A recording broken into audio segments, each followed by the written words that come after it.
हमारी रीति रिवाजों को बचाए रखना हमारा परम कर्तव्य है। इसलिए हम जितिया पर्व और कर्म पर्व मनाते हैं। प्रकृति से हमें बहुत सारी कुछ चीज़ें प्राप्त होती हैं, इसलिए लोग प्रकृति की पूजा करते हैं। जितिया पर्व माता पिता अपने बच्चों के सही सलामत के लिए प्रार्थना करते हैं और कर्म पर्व कुंवारी पुत्रियां अच्छे पति प्राप्त करने के लिए उपवास और परहेज रखते हैं। कर्म पर्व मनाने के पीछे बहुत सारी कहानियां हैं। उसमें से एक है, एक ज़माने में पति पत्नी हुआ करते थे।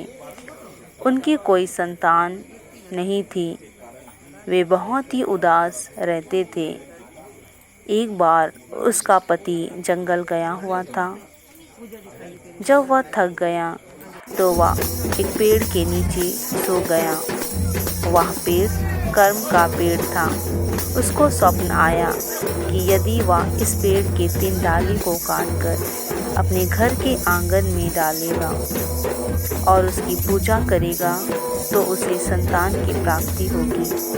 वह उठकर खड़ा हुआ और उस पेड़ की 3 डाली काटकर अपने घर के आंगन में लगाकर उसकी पूजा करने लगा। सचमुच कुछ दिनों के बाद उसे पुत्र की प्राप्ति हुई।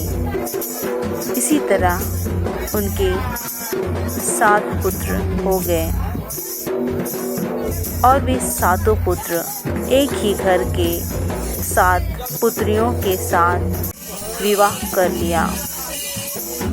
7 भाई बड़े प्यार से रहने लगे, लेकिन इतने लोगों को खिलाना बहुत ही मुश्किल हो रहा था। इसलिए 7 भाइयों ने निर्णय लिया कि वे गांव से बाहर जाकर रहेंगे और वे एक भाई को छोड़कर 6 भाई शहर की ओर चल पड़े। वे खूब धन कमाए और धनवान बन गए। गांव में एक भाई खेती करता।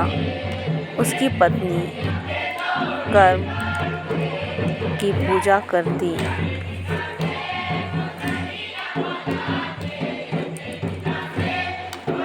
उनका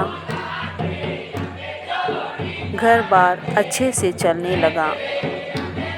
एक बार 6 भाइयों ने सोचा कि अब हमारे पास बहुत धन हो गया है, अब हम अपने भाई को देखने जाएंगे। और वे एक एक कर जाने लगे। सबसे पहले एक भाई को भेजा और वह वापस नहीं आया। फिर दूसरे को। इसी तरह 5 भाई चले गए और वे वापस नहीं आए। 6ठा भाई को बहुत ही गुस्सा आ गया, क्योंकि वह बड़ा था। उन्हें लगा कि उनके भाई उनका तिरस्कार कर रहे हैं। वह गुस्से से अपने घर गया और वे देखा कि उनके सभी भाई घर के आंगन में एक कर्म की डाली को लगाकर पूजा कर रहे हैं, नाच गा रहे हैं। तो उसे बहुत ही गुस्सा आ गया। वे उस कर्म की डाली को लेकर समुद्र में बहा दिया। जैसे ही उसने यह किया, उनके जीवन में बहुत ही संकट आ गया। उसने जितना भी धन कमाया था सब खत्म कर दिया और उनका फसल भी अच्छे से नहीं होने लगा। वह बहुत ही परेशान हो गया और एक बार वह भी जंगल गया था और उसे भी स्वप्न आया कि यदि वह उस पेड़ की डाली को वापस लाएगा तो उसे घर में शांति मिलेगी और धन संपत्ति भी वापस आ जाएगा। उसने वैसा ही किया।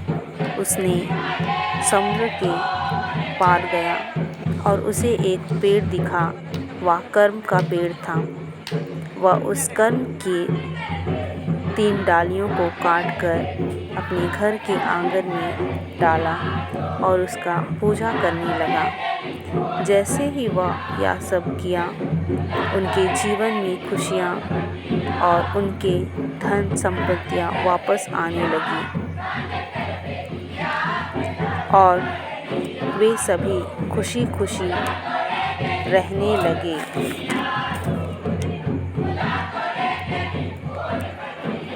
और इसलिए कर्म त्यौहार को बड़े उत्साह के साथ मनाया जाता है, क्योंकि यह त्यौहार सुख समृद्धि का त्यौहार माना जाता है।